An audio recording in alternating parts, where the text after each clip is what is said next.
Itukuzwe damu ya Kristo.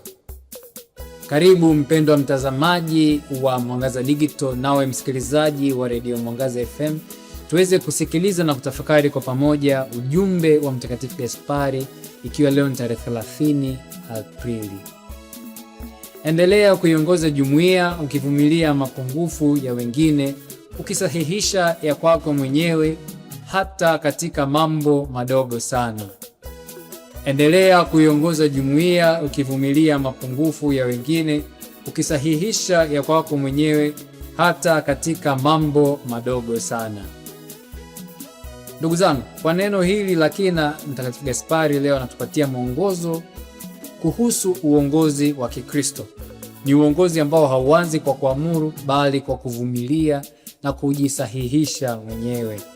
Yesu mwenyewe anatufundisha kwa mfano, kama mtu yeyote anataka kuwa mkuu miongoni mwenu, atakuwa mtumishi wenu. Rejea Injili ya Mathayo sura 20 mstari wa 26. Haya ni mapinduzi ya mtazamo wa dunia hii. Viongozi wa kweli ni yule anayehudumu, siye anayetawala. Ndiyo Kristo anatuelekeza siku hii ya leo kupitia Injili hii ya Mtakatifu Mathayo. Ukivumilia mapungufu ya wengine, Mtakatifu Gaspari anatukumbusha kwamba hakuna jumuiya iliyo kamilifu. Kila mtu ana udhaifu wake. Mtume Paulo anaandika, mchukuliane mizigo na hivyo mtatimiza sheria ya Kristo.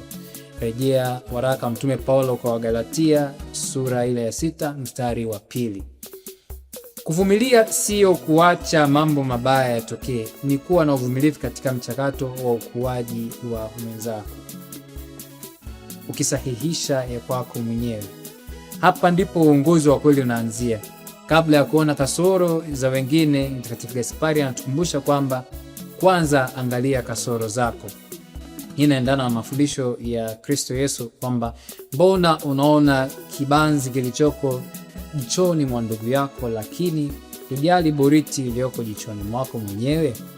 Rejea Injili ya Mtume Mathayo sura 7 mstari wa 3.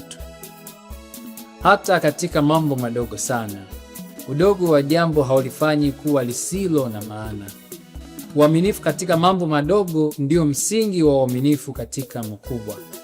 Kristo Yesu Bwana wetu anatukumbusha jambo hili akisema, aliye mwaminifu katika lililo dogo sana huwa mwaminifu katika lililo kubwa pia, na aliye dhalimu katika lililo dogo huwa dhalimu katika lililo kubwa pia. Rejea Injili ya Luka sura 16 mstari wa 10. Kiongozi anayedharau mambo madogo atakuwa mbali sana na watu wake. Katika hili Kanisa Katoliki linatufundisha kwamba mamlaka yanatekelezwa kulingana na utaratibu unaostahili, kwa kuvumilia, kwa upole na hata kwa ukarimu. Rejea Katekisimu ya Kanisa Katoliki namba 2235. Aprili inaisha hivi leo, lakini tafakari za kila siku za Mtakatifu Gaspari zinaendelea. Tuendelee mbele tukiongozana kwa upendo na uvumilivu. Hivyo basi kila mmoja wetu leo amwombe Bwana Yesu akisema, Bwana Yesu, mfano wa kiongozi mkamilifu, unifundishe kuongoza kwa unyenyekevu.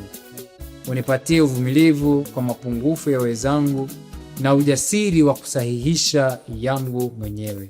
Katika mambo madogo na makubwa niwe mwaminifu kwa wito wako. Utongoze sisi sote pamoja kufikia utukufu wako. Amina. Tafakari hii imeletwa kwako nami Patrick Robert Namseri wa shirika la wamisionari wa damu azizi ya Yesu kutoka nyumba ya malezi ya Mwenye Heri Yohane Merlini, Miyuji, Dodoma.